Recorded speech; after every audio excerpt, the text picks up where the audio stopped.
नोरमा group, जो सोचता है वो करता है। आपके अपने सपनों का आशियाना।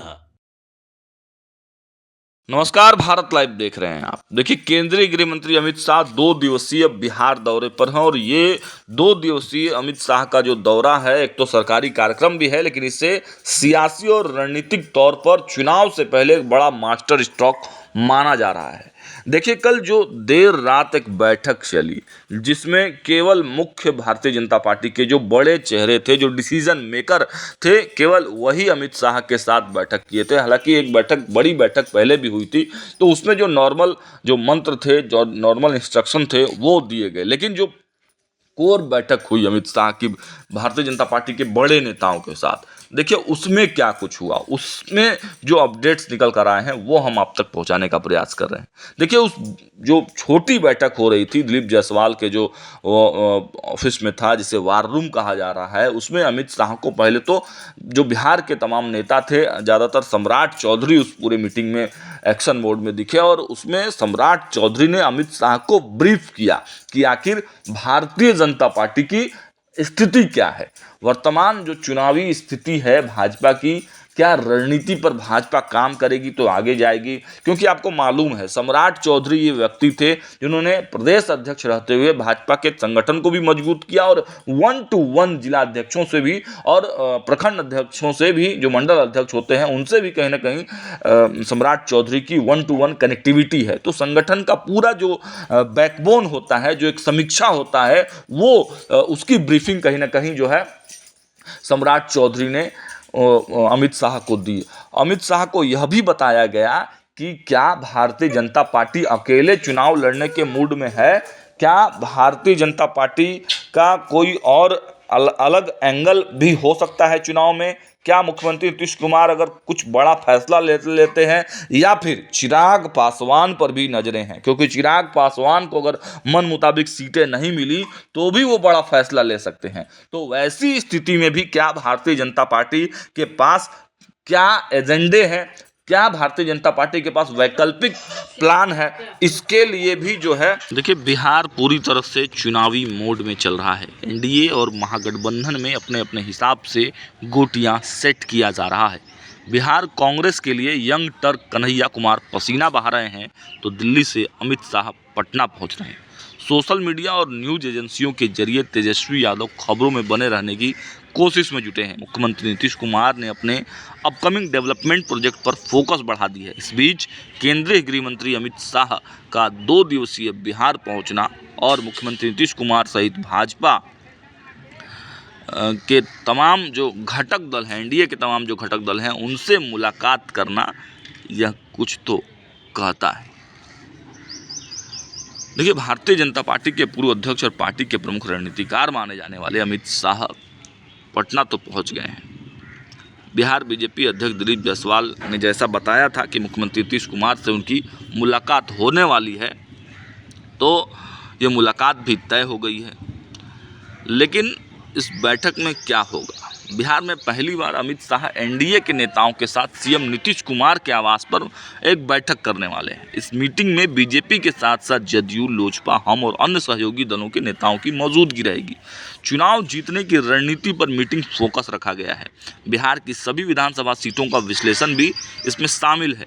इससे ये भी पता चलेगा कि किस सीट पर किस पार्टी अपनी दावेदारी पेश कर रही है। मोटा मोटी सीटों के गुणागणित को भी समझने का प्रयास अमित शाह ने किया है, ताकि नंबर को लेकर किसी तरह के विवाद को सुलझाया जा सके, सीट शेयरिंग में आने वाली अड़चनों को दूर किया जा सके। वैसे बिहार एनडीए में जीतन राम मांझी नंबर को लेकर काफ़ी एंटेटिव दिख रहे हैं।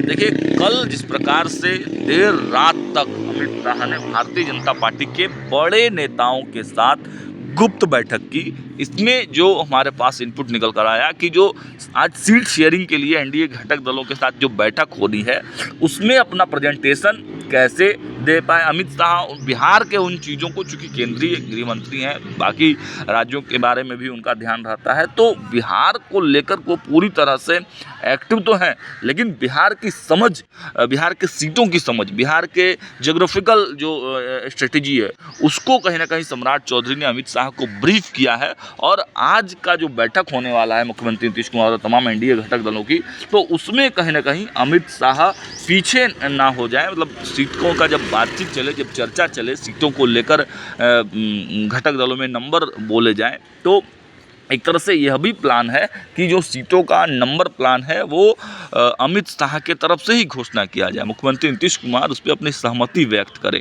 हालांकि अमित शाह के आने के पहले ही जो है भारतीय जनता पार्टी कई दिनों के मंथन बैठक के बाद ये पूरी तरह से डिसीजन कर चुकी है कि कितने सीटों पर लड़ना है, लेकिन अंतिम जो मुहर है, अंतिम जो फैसला है, वो अमित शाह और नीतीश कुमार को लेना है। बाकी जो घटक दल है वो केवल मतलब सहमति उनसे ली जाएगी। लेकिन इसमें एक चिराग पासवान का बड़ा ट्विस्ट निकल कर सामने आ रहा है। अगर चिराग पासवान को अगर इसमें शामिल नहीं किया जाता है या कम सीटें दी जाती हैं, तो चिराग पासवान कुछ बड़ा रुख अख्तियार कर सकते हैं। तो उनको लेकर भी अमित शाह और सम्राट चौधरी कोई ना कोई स्ट्रेटेजिकल प्लान जरूर बना लिया है, और आज मीटिंग जैसे ही होगी तो उसके बारे में भी अपडेट्स आएंगे। लेकिन इससे पहले एक मुकेश सहनी के बारे में बड़ी खबर आ रही है। अगला खबर जब हम देंगे तो मुकेश सहनी के वाले एंगल पर भी हम आपको डिटेल्स बताएंगे। आखिर मुकेश सहनी वाले प्लान पर क्या कुछ बात हुआ है अंदर खाने में, सम्राट चौधरी, केंद्रीय गृह मंत्री अमित शाह और सबसे ज़्यादा कहें तो गिरिराज सिंह, ये तीन लोगों की जो है इस मुद्दे पर गंभीर बातचीत हुई है। मुकेश सहनी वाले पर क्या बातचीत हुई है हम थोड़ी देर में आपको बताते हैं। देखते रहिए भारत लाइव। बहुत बहुत धन्यवाद। आपके सपनों को हमने सजाया है, ई होम्स पैनोरामा को हमने बनाया है। ई होम्स मेरा एक सपना था जिस पे मैं पिछले 4 साल से काम कर रहा था। हमने जो बनाया है वो सबने है माना। ई होम्स पैनोरामा में हो आपका भी आशियाना। और फाइनली हमने 2021 में इस प्रोजेक्ट को लॉन्च किया। बहुत लोग अप्रिशिएट कर रहे हैं कि पूर्णिया जैसे शहर में, बिहार के, एक तो बिहार की बात करें उसमें भी पूर्णिया जैसे छोटे जगह में इस तरह का लाइफस्टाइल देना, ये सुन के हम लोगों को बहुत अच्छा लगता है। ई होम्स में हमने कुछ और भी किया है, जैसे हम जिस जगह में रह रहे हैं हमारे फैमिली सिक्योर हो, उनको सिक्योरिटी का ध्यान में रखा है।